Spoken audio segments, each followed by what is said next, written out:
welcome everyone.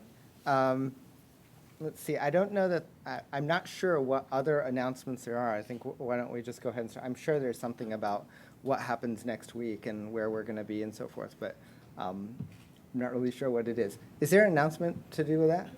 Yes, there is. Next week we'll be in Calvin Labs. Calvin Lab, next week. Right? There's not a gap? There's not a missed, it is actually next week, it's not the following? That is correct. Okay. It's actually next Tuesday. Okay. At 5 o'clock in Calvin Labs, as we're looking up towards the Haas Business School, that other school on campus, it's just to the right and it's a round building and we'll be in the auditorium there. Okay. Just to make sure that you all go from one end to the other end of campus. Yeah, and uphill. Okay, anyway, and no doubt we'll send you an email as a reminder of the change of location for next week. But on to this week. There is one pre-introduction announcement, which is that, again, I would like to welcome everyone who's here from Tsinghua University in Beijing. We have approximately 20 people who are here, in addition to our normal lecture series, and they are part of a parallel program with our Center for Entrepreneurship and Technology. It's the Global Technology Entrepreneurship Program at what is effectively and what we believe is the #1 university in China. And the lead professor, Professor Gao Jin, is here. I just want you to say hello to everyone. We appreciate that everyone has flown all this way. Actually, it's not only for this one lecture, but you'll probably find it completely worth it, just the one lecture. But they're here for the week, and we're here for collaborative things that we're doing between our classes. So first of all, again, welcome, and thank you all for participating.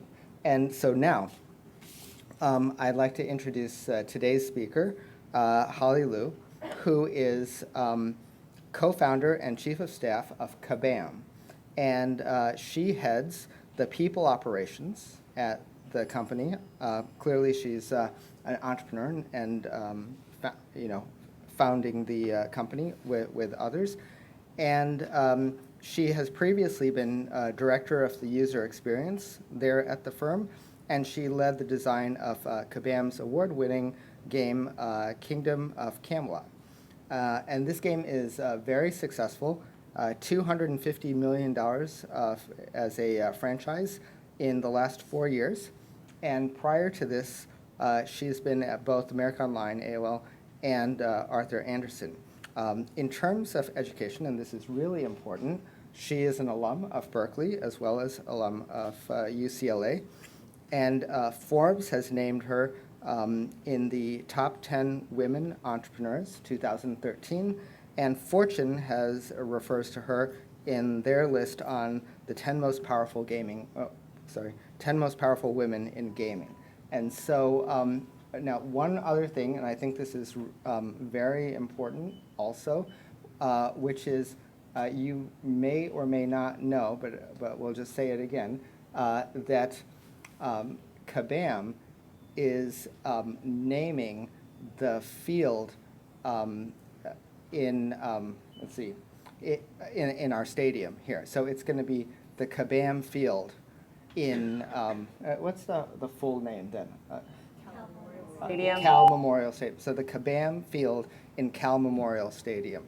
And clearly we have a very good relationship with the firm and actually with all of the founders of the firm. And so it's one more great link that we have with the company. So with that, please come on up, Holly. Thank you.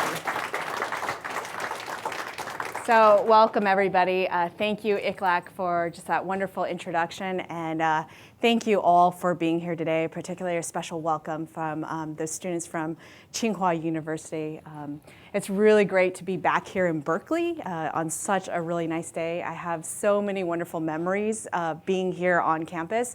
My memories were a little bit more compressed because I was here just for 2 years, and I'm going to give you some very cliche advice, which is enjoy your time here. It goes by really, really fast.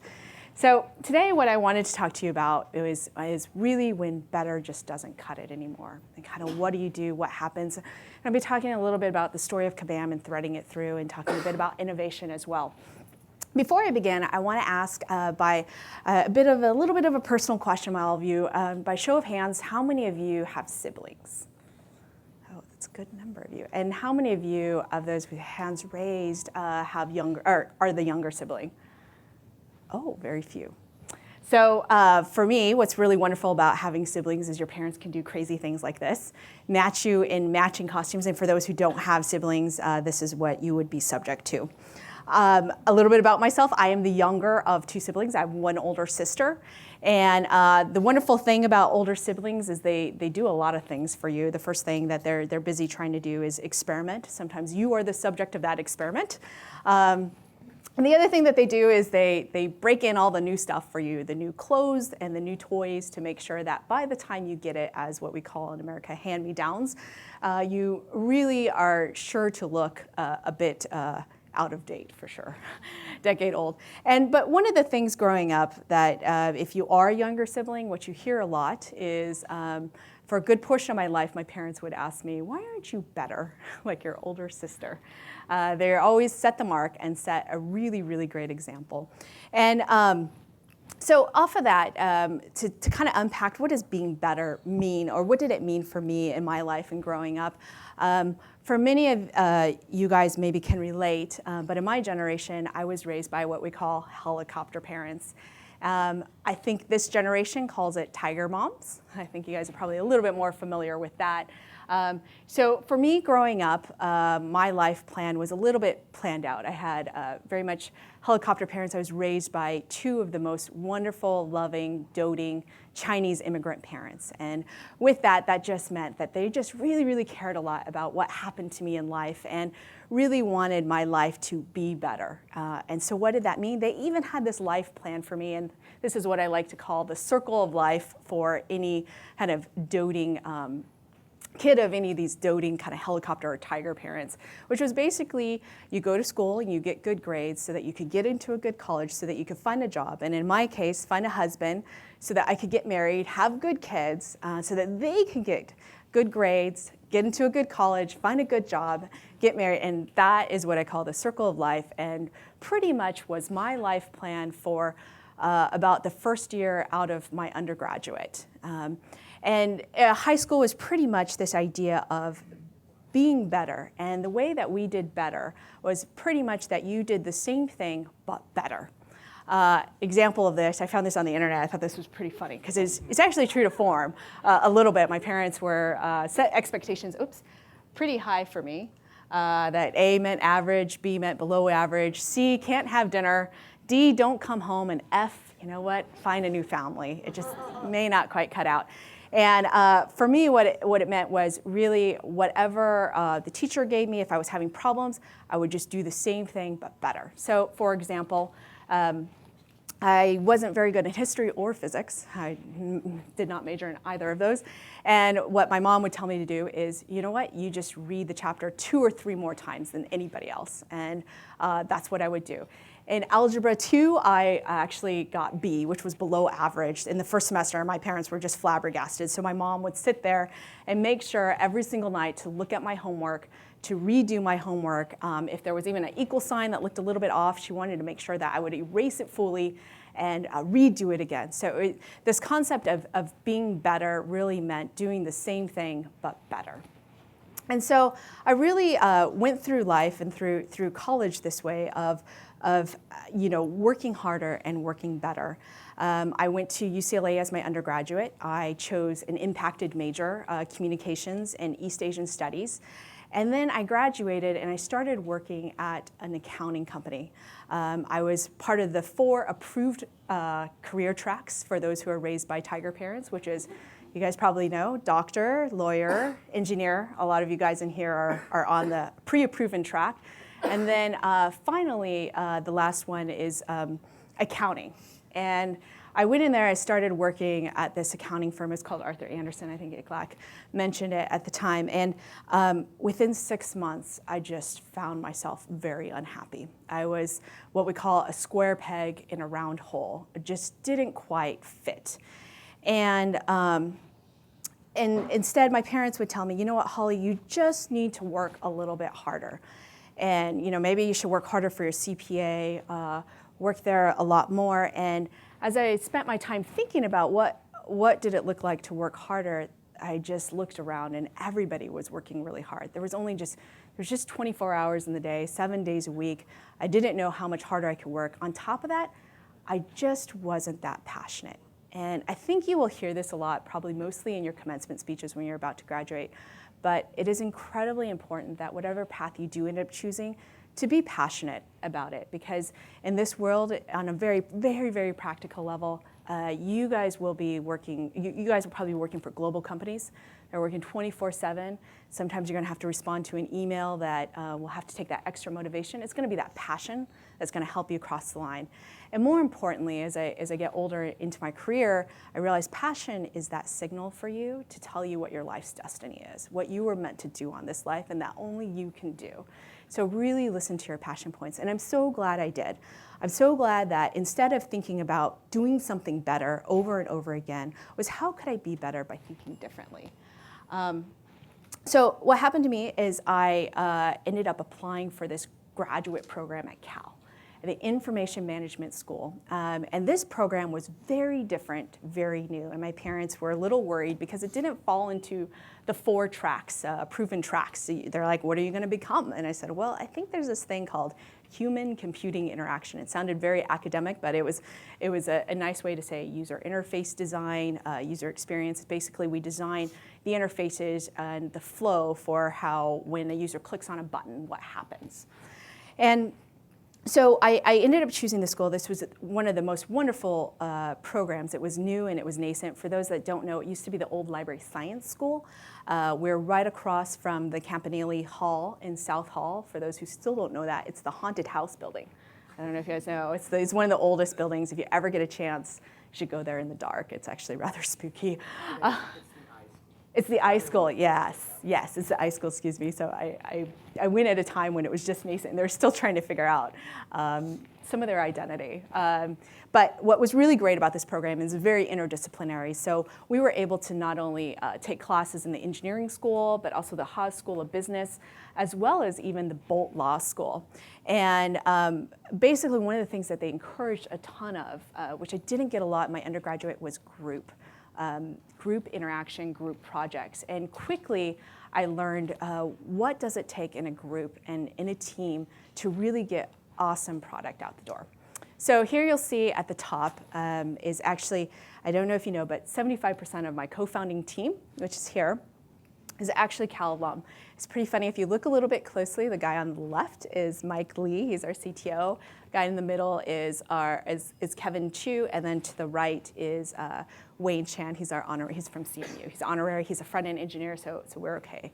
But to the left, actually, he's wearing a Berkeley engineering shirt. So he's loud and proud EECS alum. But 75% of the founding team has come from there, and that's really very much a lot of our roots. And Iklak had talked about going forward how much we care about the university. But had I not started to think differently and try something very different instead of doing the same thing over but better and hoping for better results, I never really would have crossed paths or met or even worked with these people. On top of that, some of the methodologies that I learned on how to build great product are still some of the same methodologies that I use today, that we use in our company in terms of design. And finally, a ton of group interaction.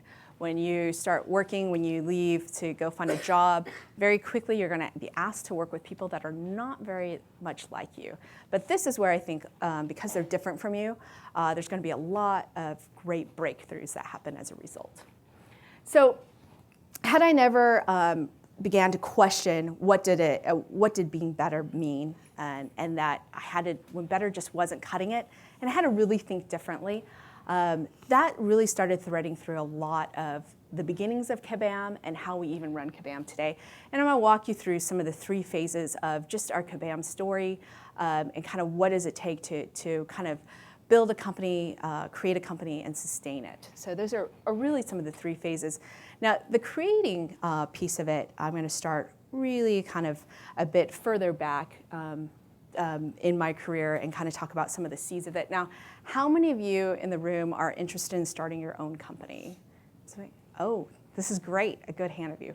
And for those of you who didn't raise your hand, don't worry, because these are the things that these people are going to be thinking about. So you're going to probably work for somebody like this who are thinking about these things and thinking about these nascent phases. So this is a phase that you guys will probably be able to relate the most with. It's probably something that is most similar to a ton of the project work that you guys are already doing here. But to kind of go back to why the company was why I was interested in starting the company, what was going on, I need to tell you a little bit about some of my career path and moving around. As I mentioned, when I came here to Cal, one of the things that I discovered was human computing interaction or user interface design, product design. It's called several things. And I spent 3 years of my life at AOL creating products. It wasn't these physical products, but it was these web products on the community line. And one of the things that was a little frustrating for me working at AOL, I loved it there, but being creative, what happens is you don't really it got so big that I wasn't able to release product. What does that mean? That means that I was never able to show my work off to the world. And as a designer, it's just a little bit crushing because you don't get any feedback. You don't know if your designs are working or not. So I'd spend my time doing things like the Mouse House, where just spending some creative energy trying to figure out, okay, how do we solve problems? The other thing that we did is I spent a lot of time writing a bug list about all the problems that I saw, silly ideas around the like things that I could fix, or I mean not that I could fix, but if I was smart enough, unlimited energy and all that to fix. And this little blank book literally became kind of the beginning and the genesis of starting our company. I knew that I was never really good at probably the business side of things. And that's probably the one thing you'll find out very quickly is that you can't do everything, that you really, really need a team, and that there's not one person that can do everything. And very quickly, in order for any idea to become a business, there's so many things you need to think about that you do need other partners. And one of the biggest things that I couldn't really think about very quickly was market opportunity. What were things that were being valued? I could think about maybe an idea to solve a problem. Doesn't mean that people were going to pay for it. So I sat down with this little black book with Kevin. He was also a Cal alumni. It happened to be a Haas Cal alumni. And we went through the entire book, didn't use one scrap of the ideas. None of the ideas. They were so bad. He's just like, Holly, I just don't know what we're going to do. The great thing is actually going through that process and really this idea of being able to iterate through a ton of ideas and say, you know what sticks, what doesn't stick, what works, and what doesn't work. And off of that, we came up with this idea, which was our corporate social networking site. In other words, Facebook for companies. Facebook for companies. And we decided that was something. Facebook was, at the time, really hot and really big for colleges. We said, you know what, let's apply it for companies. So we got the co-founding team together. Kevin said, we need somebody to build it. I said, great, I know Mike Lee, he can do back end. And Mike Lee said, I need somebody to do front end. And I said, great, I know somebody at AOL. And this is really kind of the beginning phases of creating your company. Nothing glamorous and very close to probably something that you're very used to, which is eating ramen, trying to save money, and also doing your own janitorial services. So the nicest thing about this phase and coming into this phase is it's something that doesn't change for anybody in this room. What does change a little bit, and what is incredibly important here, is having that nexus and that collaboration of these different roles and these different skill sets. What you really need is a designer, an engineer, and a business person, right? Or at least that skill set. You can boil it down to someone who builds and someone who sells it. But those two things need to kind of come together. And it was really funny because I would spend a lot of time, sometimes we would argue about which role was more important. And we would, Mike Lee, who is the engineer, he'd say, well, I can build it. I can build everything, so I can build the product. And I'm saying, well, you can build it, but nobody knows how to use it. It's like building a door with no doorknob. And then Kevin would come in, the business guy, and he'd say, oh, you guys are all being silly. No one's going to even buy this thing. No one's even, it's like building a house and nobody knows where the address is. And very quickly early on, we realized all three of us needed each other, particularly after we raised our first round. After we raised our first round, we raised $500,000 in seed funding. And that's actually quite good. But you got to know at the time, all this infrastructure that you guys have here, the incubator, the accelerators, they just weren't there. So access to capital is hard, but then on top of that, being able to smartly invest and spend this capital was also a little difficult. The networking wasn't quite there. And it took us some time and some iterations to kind of figure out how to get things right. As I said, our first iteration was really around corporate social networking. And we went into 3 actually versions of this product before we realized that, you know what, I just don't know if this is going to work out. And this is where I learned my first lesson around innovation and around when being better just isn't cutting it. We just kept iterating, and it just wasn't getting better. And something was a little bit off at that point. And we were soon running out of money. We were also didn't really have a lot of users. So we all got into a room and we kind of talked about what should we do. Money's running out, and the thing is that's difficult about raising money is the expectations increase. And when the expectations increase, it's basically you need to make a return on the money. That's what they're very interested in as an investor. And we have a fiduciary responsibility to return them on that money. So that is where things really got real. Moved from project mode out of doing this cool thing to, wow, we really need to build a business. So we got into a room and we spent some time talking about what should we do. We really literally were thinking about returning the money to our investors because we just didn't know how we can get users. At the time in 2007, so several years ago, 7 years ago to be exact, Facebook came out with this thing called a developer platform. So for those of you who don't know or aren't familiar with the developer platform, you guys, I'm assuming, are all familiar with Facebook, right? Okay, so with Facebook, but what they did is they said, you know what, I'm going to be able to open up Facebook and allow developers like myself, like people in this room, to create these things called applications. And basically people could put things on their profile. They were able to go into this area of Facebook and find all these applications to connect better, connect differently with one another, and do more things. And this thing just really took off. I mean, it was just, within the first week, there was so much growth by these applications. Applications were getting built and going to the top of the charts with several millions of users. And we were just blown away. They had the one thing that we didn't have, which was users. And so when we got into a room, we sat there and we said, okay, what is the market opportunity? What's the market opportunity? What's the team capability? And really, what are our passion points about? And it was really here at this time where we started to really think outside the box, because being better and doing things the same way just wasn't cutting it anymore. We had to start thinking differently. So we basically cleared out a whole whiteboard, and we started out with a new slate. But it really wasn't a clean slate. And what I mean by that is we took everything that we learned from the failings of the product before and put it into this. So some of the things that we learned was market-wise, people just weren't that interested in work. So that meant people weren't going to Google it. That meant so we couldn't benefit from any of the free traffic. We just weren't hitting people's passion points. We weren't creating anything value per se. Also, our team, as I mentioned before, I'm from AOL. Our team and other members were from consumer-based companies. So we were really used to building product and selling it to somebody such as yourself sitting here and really thinking about, okay, how can we solve problems for that group of people? We weren't very well equipped to create a social network and sell it into companies. The model just looked a little bit different, and we just didn't have those team capabilities. And finally, what were our passion points? Well, obviously dating always comes up. That was probably one of them. But the other thing that we were very passionate about was TV and sports. And this became our fan communities on Facebook. And What we mean by fan communities is basically if you liked a TV show, you could show a quote on your application. You could also answer trivia questions, photos. It was a place to connect with other fans. At the time, there was Amazon has always been popular and wonderful. They were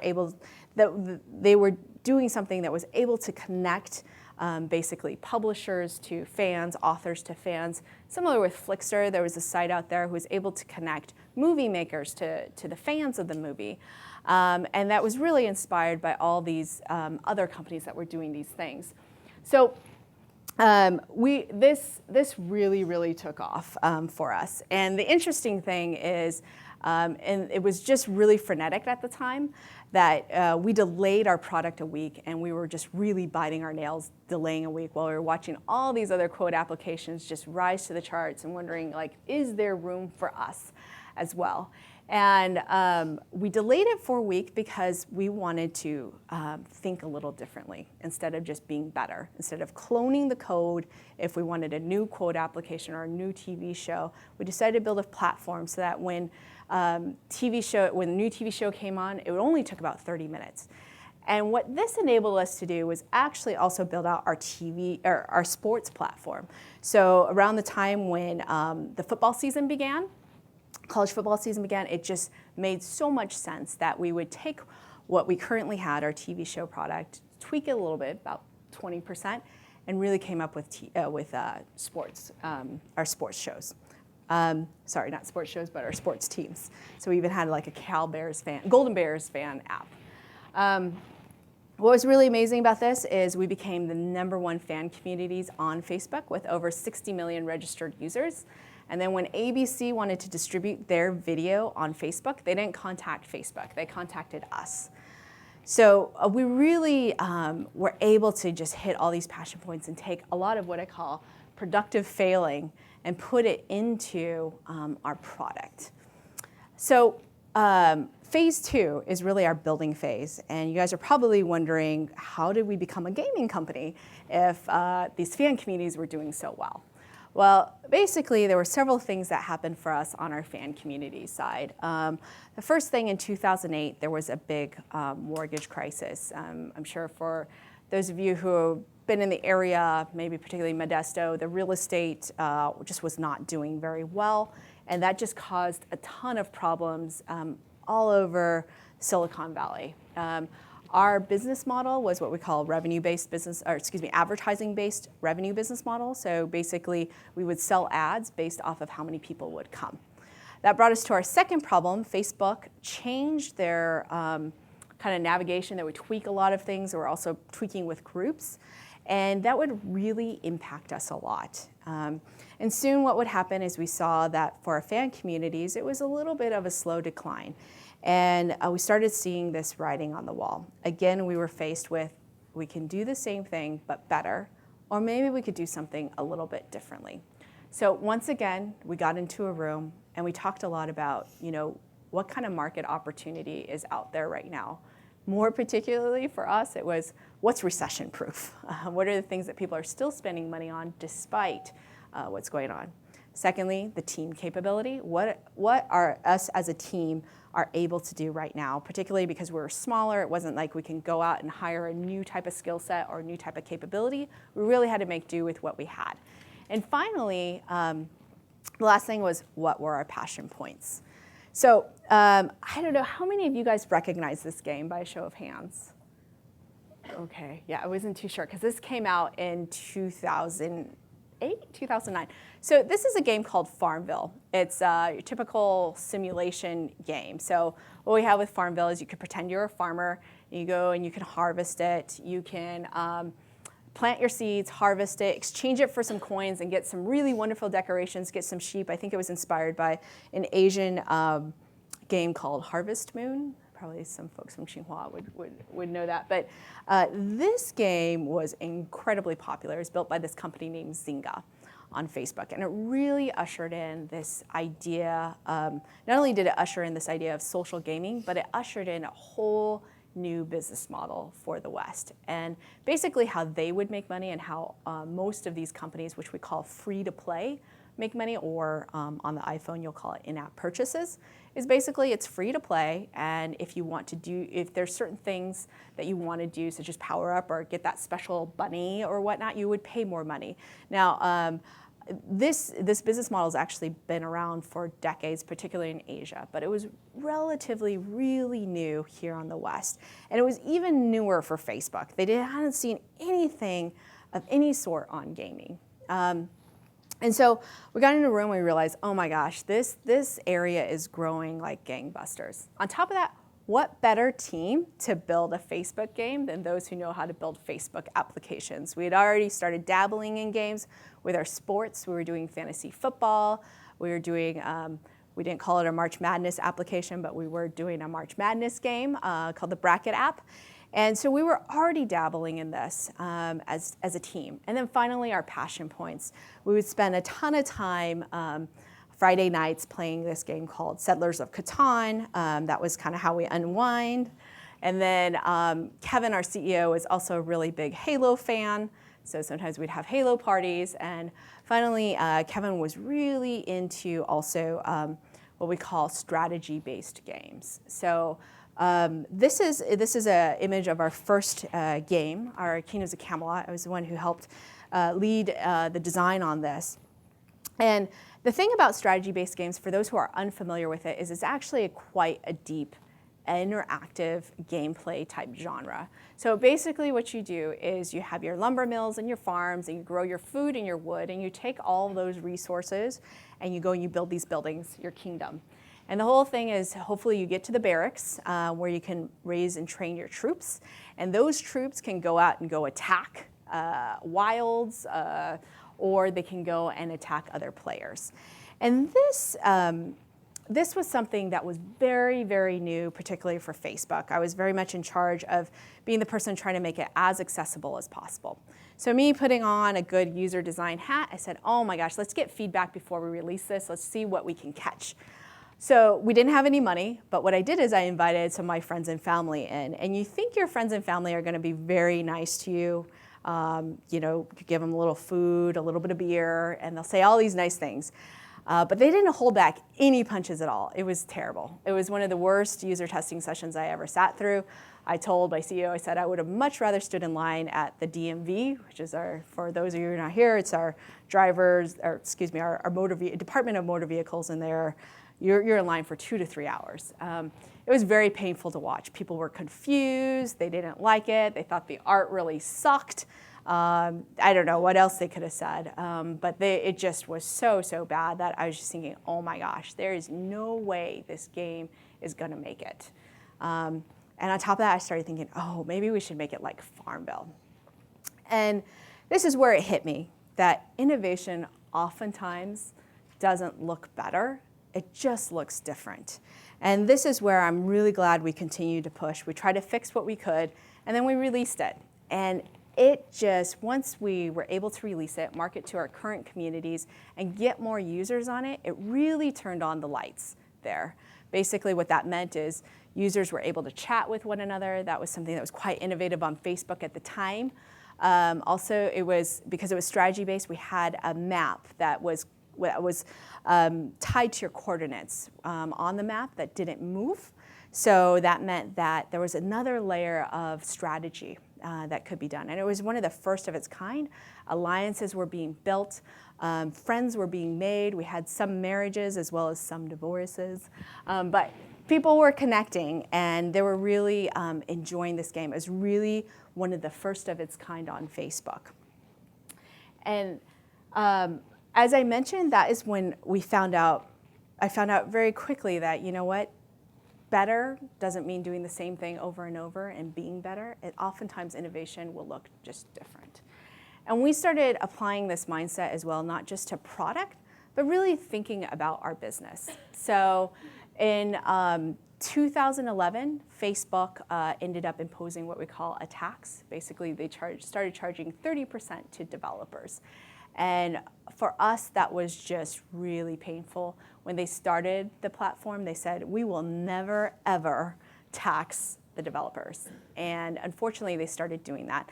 The reason why it affected us so poorly is that how we spent our money in acquiring the user, where we spent our marketing dollars, we really were looking at key unit economics, and we were spending in such a way that we knew that this would just affect it in such a way that I don't know if we were able to recover.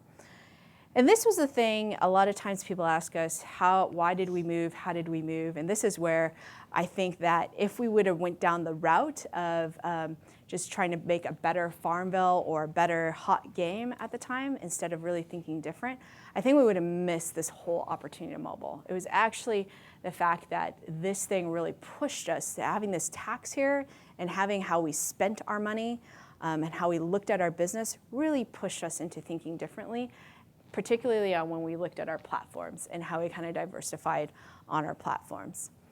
So in 2012, we launched we extended our franchise of Kingdoms of Camelot onto the mobile store, excuse me, particularly the iOS. And in 2012, we became the top grossing application across all of the iOS App Store. So what that meant, that beat out Facebook, Yelp, Pandora in terms of revenue. And not only that, something more important was happening. Something incredibly important was happening on the Apple Store. For one of the first times, it was an in-app purchase application that hit the top grossing charts, not the paid purchases. And what that just signaled to us is that business model, thinking about our business, not thinking about it a bit differently, was the thing that really caused us and pushed us to innovate, and particularly when we looked at our platforms, and really caused us to really leapfrog and think about things just a bit differently. Suffice to say, as I mentioned, innovation doesn't just look better, it just is different. And by August 2012, we had diversified our revenues in an equal split, 30% off of Facebook. Now this is going from almost 100% of revenues on Facebook. About a third came from the web and a third came from mobile. Our revenue growth has been increasing year over year, about 80% revenue growth in 2012. And then our player growth, you can see, has jumped up as well. This was as of August 2012. So as I mentioned before, that was when I quickly learned how innovation looked, particularly for product, and how we could apply it for our businesses to continue to grow and build. Now this third part of the phase, I probably will spend a little bit less time on, which is really what we call the sustaining phase. This phase here is really what I would call the kind of what we do right now. This is something I think about day and night as I think about talent and people, is how do I create an environment where innovation can grow?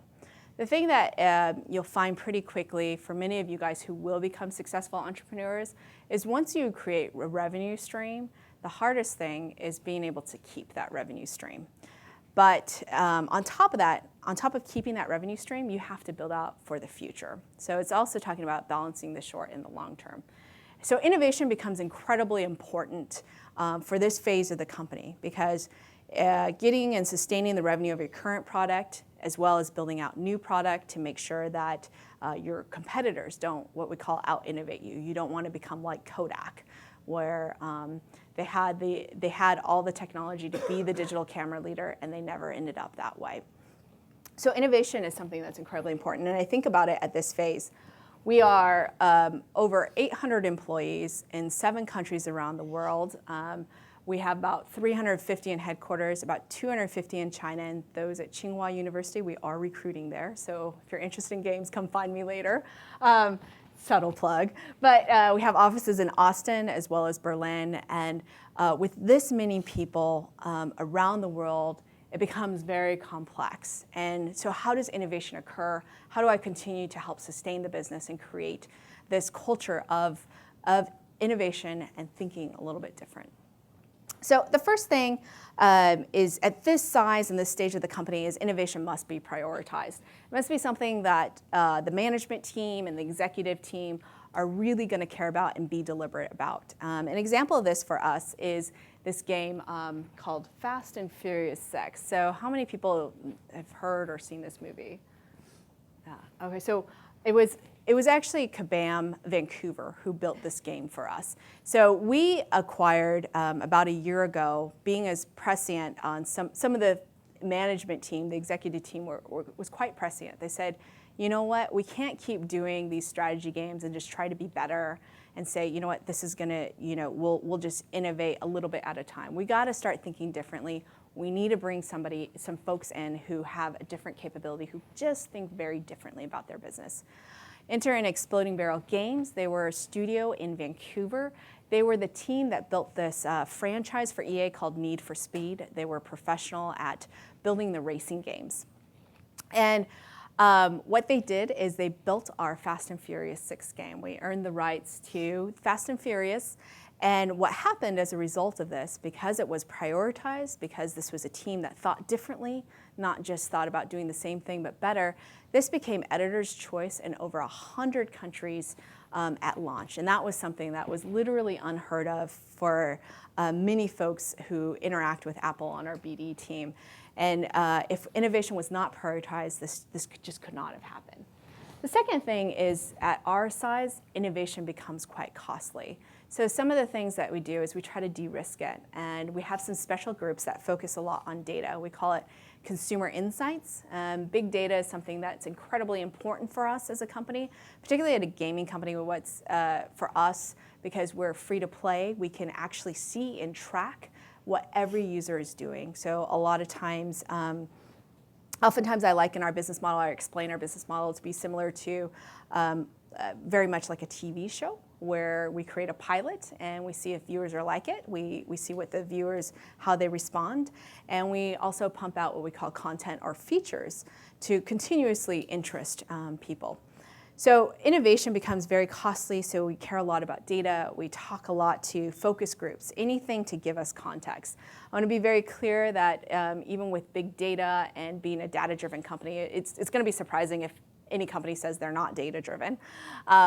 But being data-driven, I always tell people that data can only take you so far. I like to use the analogy that it's like you're walking in a room and data is there to turn on the lights to give you kind of context to where the furniture is, but it's not going to tell you how to move the furniture. This is why we hire smart people to make these judgment calls and figure out, okay, what is that next vision? What is that next step?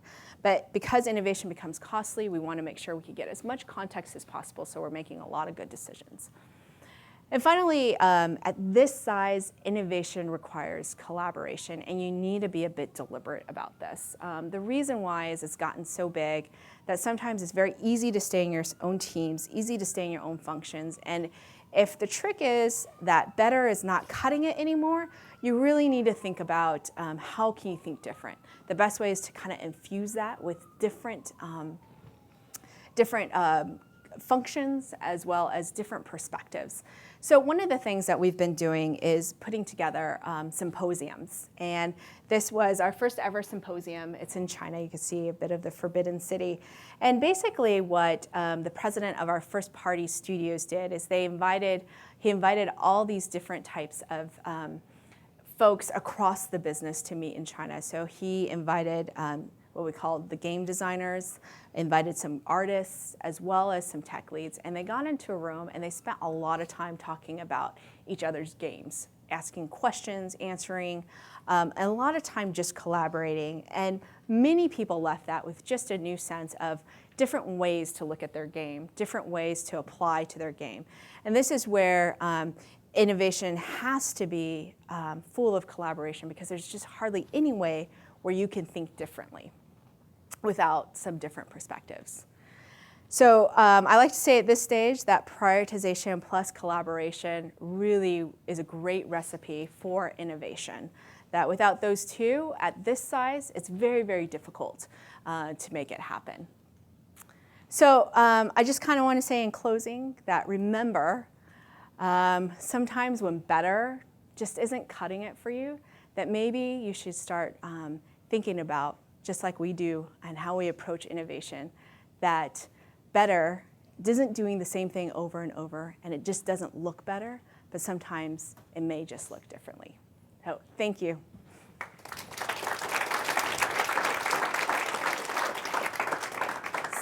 So I can open the floor up for some questions.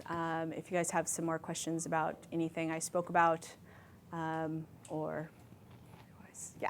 So I just had a recent experience for a project. The guys I was working with, it just fell apart.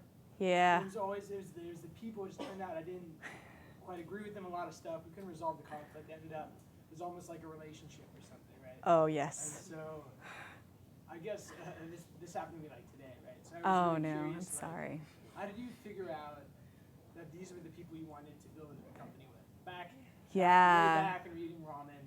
Sure. So that's a really good question, because I didn't really touch on like how incredibly important your co-founding team is, and how literally, do you guys know how, on average, how long it takes to build a sustainable company? Well, do you guys know how long it takes to go IPO? I guess IPO will be a proxy for sustainable company. Actually, yeah. On average, it's 7. So you're going to be spending a lot of your time with these people.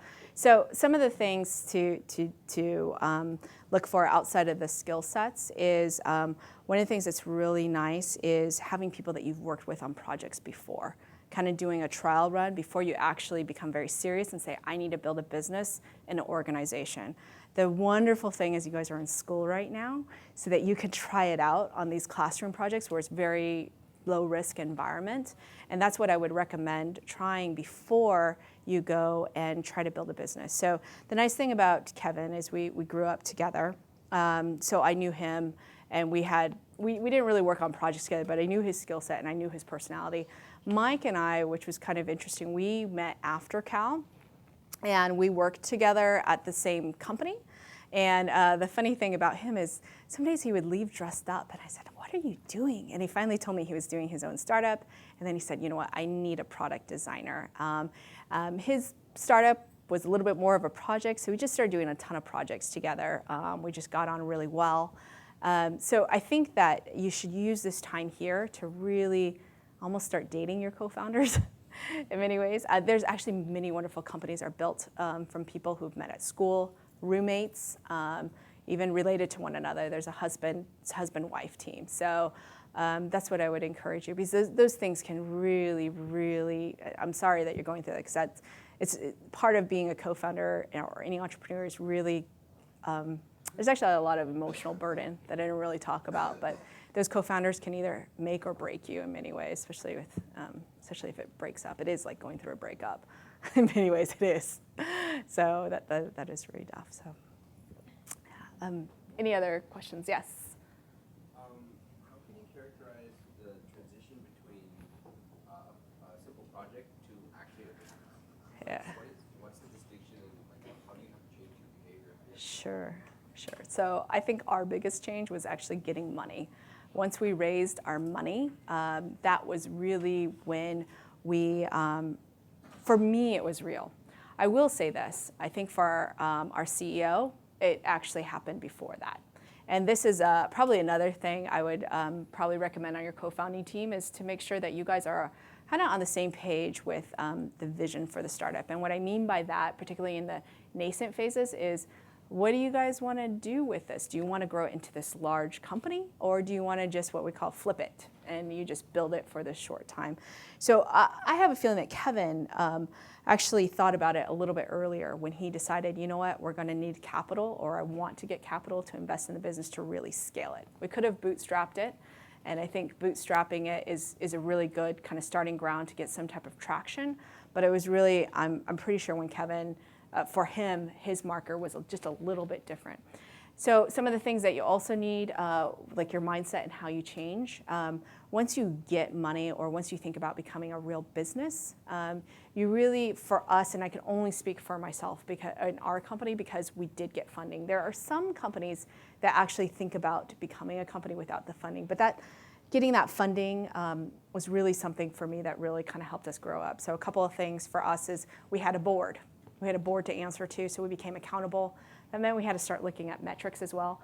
I hope that you care about metrics even outside of a board, because you want to know what you're doing, how well it is.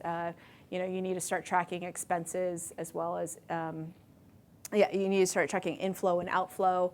And then there's a lot of fun administrativia that you never really think about when you do build an organization. It's health insurance, it's setting up the stock pool, all those types of things that are a little bit early on, getting incorporated, all that type of fun stuff. And that really starts helping you grow up as a business, and you realize those things are costly, and that's probably why a lot of people go raise capital, is to cover some of those overhead costs as well. So that's a little bit from our experience what we had done. Do you have your product before you got invested? No, we just had a slideshow, and our slide presentation. Now, we are very, very unique given the time that we were looking for funding. So just to paint a picture for you guys, it was 2006, and YouTube was just bought by Google for $1.2 billion. On top of that, there was this company called Meebo who ushered in this idea called Ajax, or Web 2.0. Meebo was a chat kind of aggregator, so it would take your Yahoo, your AOL, and kind of merge it together into one on the web. You didn't have to download anything, and it was really innovative at the time. The prevailing kind of excitement around the Valley was very much around these just getting users in, and then we'd monetize based off of advertising. So they're just like, make sure virality is really big and really important. And that actually, a little side tip, if you are going to go out and raise money, one of the biggest things that will be helpful for you is how good the market is. If the market is really stinky, it's just going to be hard no matter how good your product, well, unless you have a really amazing product with a ton of users and giving hand over fist, but it's pretty easy, yes. So you just had a slideshow, you didn't have to hit the landing page and use Google Analytics and Google AdWords just to make sure that you can show the VCs that you actually had users? Yeah, so that's why I said we raised money at a very different time. So nowadays you could probably create an application within a day. At that time, I mean, you could create a website with a landing page. Google Analytics didn't exist, right? So we were building all of our admin tools from scratch. On top of that, we didn't have an accelerator program. We had to go up, I don't even know if you guys know Sand Hill Road, but that's the traditional road of where the VCs are. We were incredibly lucky as well. Kevin was working at a VC firm, but that I think that helped a lot. However, at the same time, it was really off of a presentation, an idea, and a business model that was really kind of incredibly important. And no matter what, even though your product is going to be the thing that you sell and tell the story, you also have to sell the vision of the product and the company that you're building. So sometimes you can have a landing page. That's really what we had there. Yes, in the back. You mentioned you got a lot of negative feedback from your family and Oh, yeah. What made you Push through anyways? Why did we do anyways? Yeah. I think we had no other choice, if I were honest, right? Like, if you think about it, the fan communities were, the analytics weren't looking very good. And we could just keep on doing the same thing, but better, knowing that this was the environment that we were living in. So we knew what was going to happen with the fan communities, but what we didn't know was with the games, right? So it was kind of, there was just a lot, there was downside, but we already knew that there was downside with this option. So this other option actually had some upside to it. And so that's really where we kept pushing forward. Yeah. Okay, I'll go over here first, yeah. I wanted to know about the company culture. Sure. When it started as a seedling and what it is today. Did you guys have it and grow it even more, or is it still developing and you're Sure. impacting it right now? Sure. So I have a lot of thoughts around culture, but one of the things I will say is culture is happening every day, whether or not you're helping it to foster it or move it. And when you're smaller, there's a lot of things the size kind of overtakes oftentimes that will kind of create the culture in some ways of kind of how you interact. So when you're a lot smaller in general, what you'll find is, particularly at startups, it's like, especially when you're super, super small, like 4 people, it's project mode. So it's like, oh, it's super fun, like a project. When it goes up to about 30 people, you're probably going to be like a family in some way. So you're going to have a little bit of some interesting characters that you kind of, work with, and you're going to have your fun kind of blowouts, which are you're going to end up resolving. But it's really almost like a family, and you stick together like a family. Then when you get to this size, 800. This is where culture becomes incredibly important in the sense of being very, very intentional about it. So some of the things where I look at culture is it comes from our values, which will affect your attitudes and your mindset, right? So things like, how we think about innovation, how we need to prioritize it. I think that that's a very cultural thing. And some of the things for us that is probably, there's two things. One, I actually am realizing as we're working closer and closer to Berkeley how much similar our culture is to Berkeley in many, many ways. It's probably because most of the founding team is from there. We spend a lot of time thinking about the status quo. We think a lot about going big and how do we challenge that. We think a lot about, we talk a lot about conviction and humility at our size, particularly when we need to adapt and change. Sometimes it's very hard. We make some tough decisions. And we always have to do it with a ton of conviction and a ton of humility because you're going to make a lot of mistakes. So there's that piece of it. But underneath it, for me, when I think a lot about culture and how it supports the business is really, am I setting up the attitudes and the mindsets for our business to continue and to be sustainable? So what does that mean? There's a couple things that I'm going to care about within culture is, how strongly aligned is the culture? So at our size, because it's 800 people, it's like, okay, if the CEO says go left, I want to make sure everybody's going left. It's very easy at the size of 4 or 30 to just get everybody in the room and say, okay, it's like, I don't know, your rowing crew, everybody this way, everybody that way. But now, it's sticking with the boat analogy, it's a bit, and I wouldn't call it yacht size, but bigger catamaran, and it gets a little bit harder. And this is where you put in a ton of infrastructure to make sure all the communication is working and all of those things are working. But we do it in kind of our own special way. And then finally, the two other things that I care about is how adaptable is the culture. I think with adaptability, if you're adaptable at the core, that means you are going to be able to take on anything. And then finally, this is probably in support to adaptability is, do we have the culture and the mindset and the attitude and the behaviors that are going to fit where our market needs to execute on? So to me, like at this size, culture is all about execution. It's all about, what kind of processes, what kind of rituals are in place and kind of how we do things that really makes sense. So we have to be a lot more intentional about it. Does it execute how we always want to? Not really. We have 800 people, and everybody has their own, mindset about things. But certainly, putting kind of that environment in place and trying to keep on corralling and moving it, because it's happening every day. Every time you get somebody new, every time somebody leaves, but people will always remember how you were treated and how you feel. So yeah, yes. I don't know if you remember me. I had red hair. You took NPD in 2002. Oh my and gosh. You had a cell phone project. Oh my I gosh. believe. But my question is, in the new product development class, There was a right? new product development class, yeah. So my question is, well, I'm really impressed as you're following the S curve with innovation, Yeah. sustaining one product Yeah. and then deciding when you're going to do something Yeah. different. Yeah. And so, we used to look at technology roadmaps. Sure. But you've got something more like a design roadmap. Yeah, in some ways it's like, I think we have different types of roadmaps in some ways. I would say we have a business roadmap, like a business market roadmap. I think the exec team is incredibly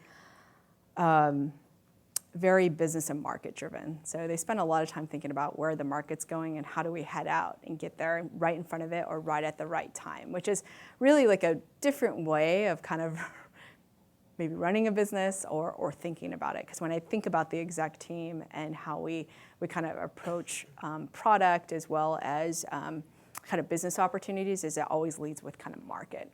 And then it kind of works its way a little bit backwards. So that is kind of what's fascinating. The tech is always there to follow. Yeah. Yeah. Yeah, but is it really the marketing roadmap, or you're seeing customer changes? I mean, you're visualizing some major change in the future as part of that. So it's a bit of both, actually. So basically, we see a lot of not only market changes, but there's also platform changes, right? So right now, Apple and Google are some of the biggest players, but there's a lot of differences and a lot of upcoming kind of partners and players in there, and really kind of taking that into account. Ultimately, our vision is to build mass market games that people love and enjoy. But we always have to take into account platform, market. Building a game for Asia looks very different than building a game for the West. And we're finding that out very quickly. So, any other questions? I'll take the one in the back first. And then. So, given the history of Kabam, it seems like you have to pivot quite a bit along the road. And I was wondering, because I've spoken with a lot of founders that are very insistent about their initial ideas. And I was wondering personally how you sort of help with adapting your vision towards this new pivot. Yeah. So the question is how do you know when to adapt your vision, or when to kind of just stick through it and say I'm being super uber visionary? I think some of the tips along the way, especially when I learned very quickly where we were trying to iterate on product and it just wasn't getting better. So the most important thing, there's a lot of things as an entrepreneur that you'll have to hold in your head. And one of my favorite sayings is you have to have a strong vision loosely held. That means that your vision is strong until like reality hits it and you're like, wait a minute, I can't be so stupid anymore. And maybe I'm a bit more of a pragmatic entrepreneur where I'm like, okay, this just isn't fully making sense. So that's really kind of a lot of the litmus test, and you'll find that pretty quickly in terms of, okay, when do I hold on to this vision and when do I kind of let it go? Now, I will say for us, given how we started in our environment, there was a lot more time compression pressure to be able to really kind of throw it away pretty quickly, right? So we needed to make a return on their money very, very quickly. And so there's other startups that I know that actually have the longer lasting vision. For example, Pixar. Pixar is an example of a company that had this vision that just wanted to be a full feature animation film that's what they wanted to do, a computer animation feature film. And they were very dogmatic about it, but they didn't fully take money until much, much later when the product was more fully formed. So I think for us, it kind of compressed our time as well as what our ambitions were at the time, as well as kind of what kind of our investors did support and not support. Let's go back to you. Yeah, you had a question. So maybe, what do you wish you knew when you were 21? Oh gosh. What kind of wine I liked? No, I'm just joking. So it's weird because it's not that I wish I knew, but I kind of wish I had. So some of the things I wish I had was actually stronger convictions and a stronger courage around things. So I've kind of found myself fumbling, if I were honest, a bit on the way and kind of realizing what my convictions are kind of as they're happening. And I really wish at 21 I had more conviction and more courage to follow up on those convictions. I think my life might look a bit better, or maybe different. It's probably different. But it's not what I've known, but kind of what I felt and held inside. Because that's going to be one of the most important things as an entrepreneur. Andreessen Horowitz kind of talks about courage and having courage. It's one thing to decide this is the right path. It's another thing to walk through it and have that conviction and courage to go through it. And you're going to have to, there are times where the highs are high and the lows are low, and especially when they're low, you're going to have to be able to hold on and have a lot of courage to continue to believe in yourself, believe in the company, and believe in the business, as well as kind of the team around you. So it's more of what I wish I had. Any other questions? I know the smell of pizza. Oh, yes, Professor. I'm from Tsinghua University. Yes. And it's a good opportunity for us to attend this seminar. Oh, thank you. I think your company is a fast-growing company. Yes. And I think the compensation system maybe is more important for the employee to work there and maintain there. So what kind of compensation system you design is better for the... When you say compensation, you actually mean salaries? Yes. Yes. So we certainly want to make sure our compensation salaries are to market. We're kind of out of size of the company where we look at to the market, and we are very much looking at that stuff and making sure we're all up to market. Now, the interesting thing is salary can only go so far. What people care about, particularly in the West, is culture and whether or not they're going to fit, whether or not they're going to learn something. They also care about career path, whether or not outside of learning something, like, is there room to grow? Is there room to develop? So I will say something that might be a little bit unkosher, but our China office, one of the things I actually found out that they loved about our China office was working for a foreign company, because we are set up out there to be a foreign-based company. And one of the things they actually really like is, along with a foreign-based company, is the access to information through the internet. So they're hooked up to the Western world through our kind of our internet infrastructure, because we need it in order to build games. And that's something for them as an intangible benefit that I never really considered until, I was in the hotel room and I couldn't get access. The access was a lot slower. Some of the sites were blocked, and that's just a different type of world. Anything? Oh. All right, One more question. Last question.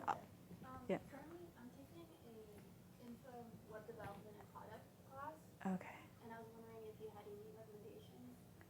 For taking the class or Or not? no, just any courses at the iSchool. Oh, at the iSchool. So so one of the best courses for me was the user interface design one. It was IS 213 at the time. I don't know what the number is now.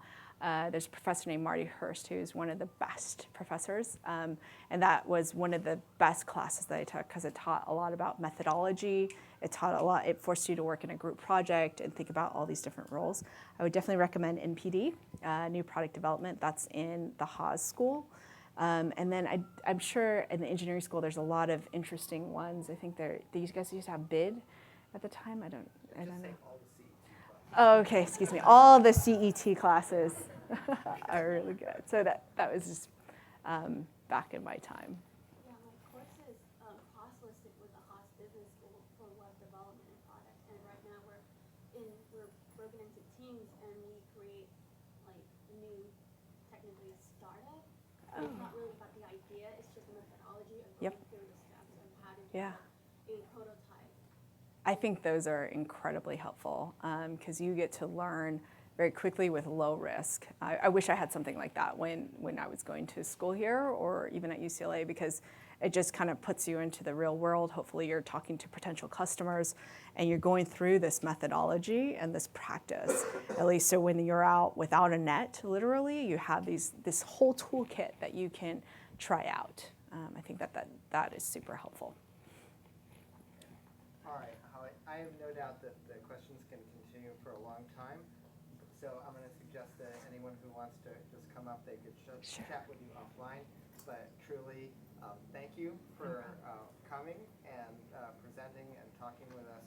It's really been a pleasure. Thank you. It's been wonderful having you here. Thank you.